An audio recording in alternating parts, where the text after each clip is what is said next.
Αντά, θέλω να μιλήσουμε. Πριν λίγο έμαθα κάτι που με πείραξε πολύ.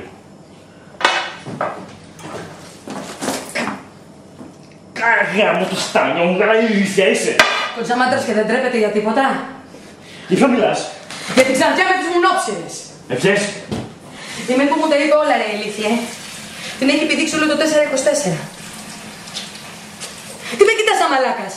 Και δεν πάω να την πηδήξει το όλο στράτευμα της Ελλάδας. Αυτό που έχω μάθει εγώ έχει να κάνει με σένα. Και σε προειδοποιώ, είναι επικίνδυνο για τη σχέση. Βρες το διάλο! Ξόδευσα 2 χρόνια μαζί σου! Λοιπόν, ξέρεις γιατί πήγα στο υπόγειο μαζί της? Γιατί μου είπε ότι έχει πολλά άραματα για την κούνα σου.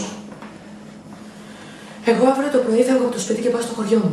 Και δεν με νοιάζει ό,τι κι σου είπε. Δεν μπορείς να με καταλήψεις έτσι εύκολα. Και γιατί δεν μπορώ δηλαδή? Γιατί το σπίτι είναι δικό σου. Και αν είναι κάποιος να φύγει, αυτός είμαι εγώ.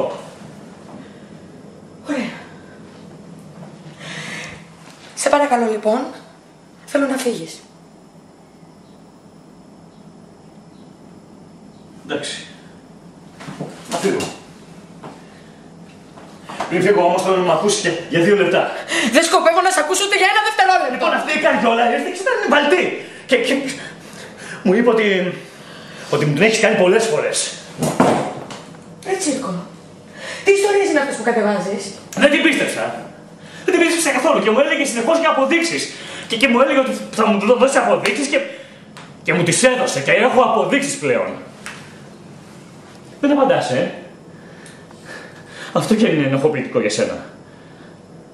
Τι να απαντήσω, ρε. Ήξερα ότι δεν είσαι Άγιος, αλλά πίστευα ότι έχεις και κάποιο φιλότιμο. Εγώ είμαι αυτός που είμαι.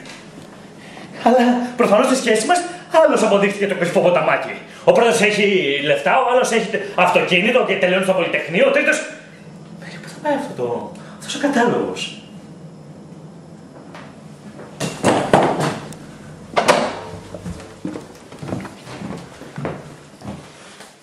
Κρίμα. Κρίμα γιατί εγώ σε αγαπούσα με όλη την ψυχή.